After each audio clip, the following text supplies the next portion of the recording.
The movie starts with bad guys attacking a ship during a storm. Aquaman, also known as Arthur Curry, comes out of the water riding his giant seahorse named Storm. He beats up the bad guys easily. While he does this, we hear him talking about his life. Arthur has become the king of Atlantis after defeating his brother, Orm, who is also called Ocean Master, but being king is boring for him. He's married to Mira, and they have a son named Arthur Jr. Arthur's parents, Thomas and Atlanta, help take care of Arthur Jr.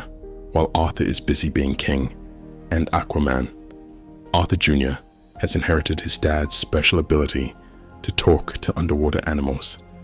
In the icy Arctic, David Kane, also known as Black Manta, is on a mission for revenge against Aquaman.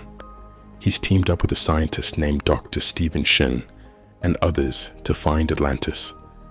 During their expedition, Shin and another person fall into a deep, icy hole. Suddenly, a creature hidden in the ice grabs the crew member and pulls them to their doom. Later, David and his team rescue Shin and discover more frozen creatures in the ice. David dives underwater and finds the Black Trident. When he joins its two halves, he sees a vision of a scary king named Kordax. Kordax offers to help David defeat his enemy if he sets him free. 5 months later, temperatures worldwide start going up very fast. Mira takes Arthur to meet the Atlantis Council, led by Karshon, to talk about this problem. Arthur thinks it's time for Atlantis to show itself to the surface world, but everyone disagrees. Feeling frustrated, Arthur talks with his dad over a beer about how tough it is to be king when no one agrees with him. In the Atlantic Ocean, David is on a mission to find a special fuel called orichalcum, which is only found in Atlantis and can boost the power of Shin's machines. After discovering the orichalcum reserves, David launches an attack on Atlantis. Atlanta and Mira jump into action to defend their kingdom and battle Black Manta. However, he uses his laser helmet to disable Mira. Before he can harm her further, Aquaman arrives to confront him. Manta brandishes the Black Trident, granting him immense strength and power even without his suit.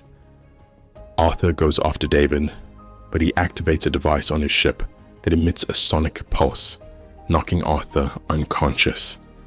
After the attack, Karshon tries to accuse Arthur of being responsible for the assault on Atlantis, while Mira ends up in the hospital. Arthur talks things over with Atlanta and King Nereus about how to handle the threat posed by Black Manta. They figure out that David is using the orichalcum to raise temperatures globally. To track down Manta, Arthur proposes seeking help from Orm, despite Atlanta and Nereus thinking it's risky to release him from prison. Arthur insists he can trust his brother this time. Arthur utilizes a stealth suit to infiltrate the prison located in the Fisherman Kingdom, accompanied by Topo, a cephalopod skilled in camouflage. Inside, Orm is found severely weakened due to water deprivation and guarded by cruel overseers. Arthur confronts the guards, freeing his brother despite Orm's initial resentment towards him. Together, they commandeer two large creatures to ascend to the surface. Pursued by more guards, Orm regains his strength upon reaching the beach, overpowering their assailants.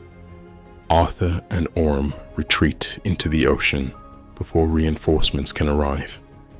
The brothers journey to an underwater pirate hideout known as the Sunken Citadel. Seeking information on David's whereabouts, they confront a crime lord named Kingfish. When Kingfish refuses to cooperate, Arthur and Orm engage his henchmen in a brawl.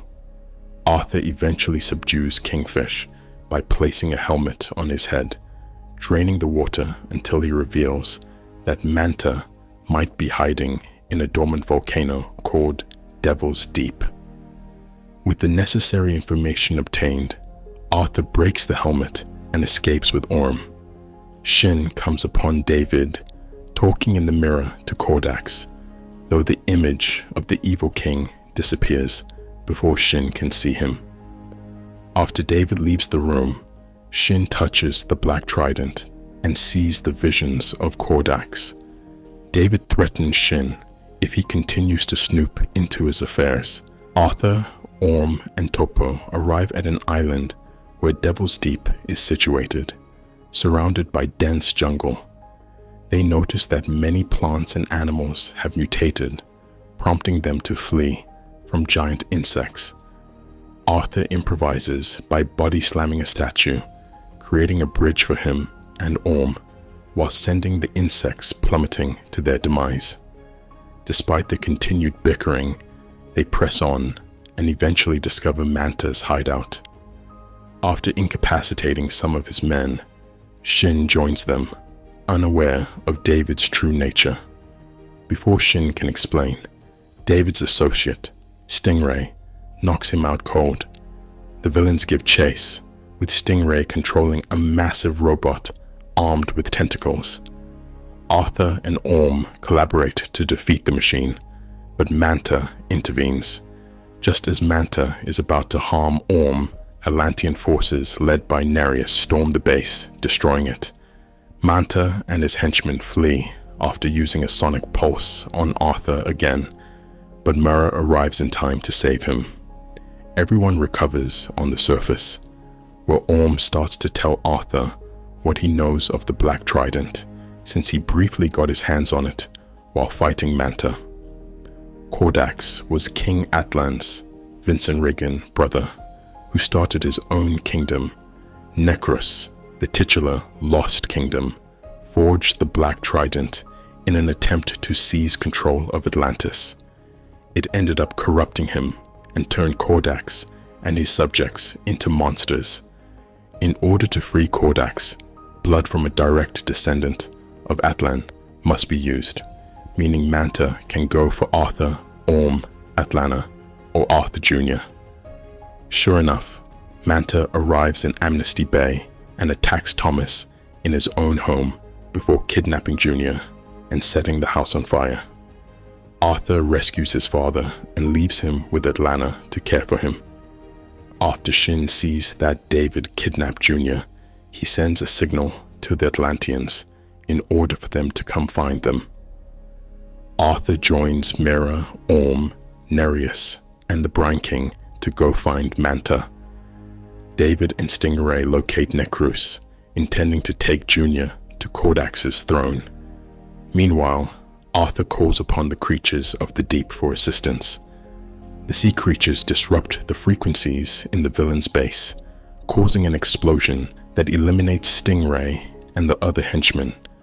Just as Manta prepares to use Junior's blood, Shin intervenes by giving him a bag containing a bomb while he safely escorts Junior away. After battling through more goons, Arthur and Orm confront Manta. In the fight, Manta manages to wound Arthur, awakening Kordax.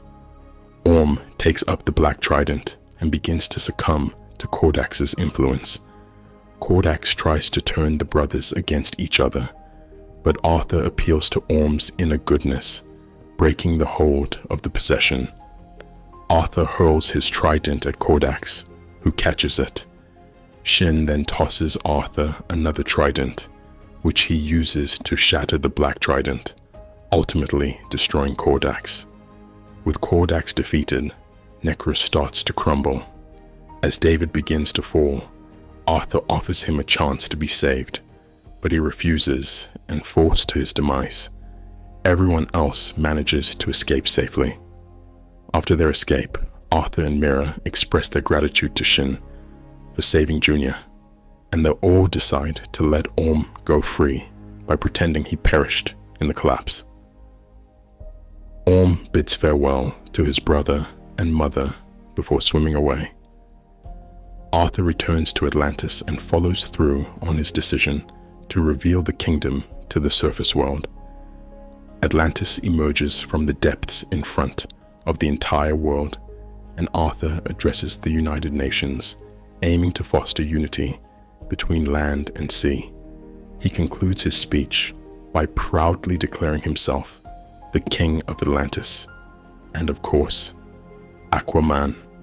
During the credits, Orm is shown eating a cheeseburger for the first time, inspired by Arthur's suggestion. He then spots a cockroach, previously introduced to him by Arthur, and adds it to his burger. The movie ends here.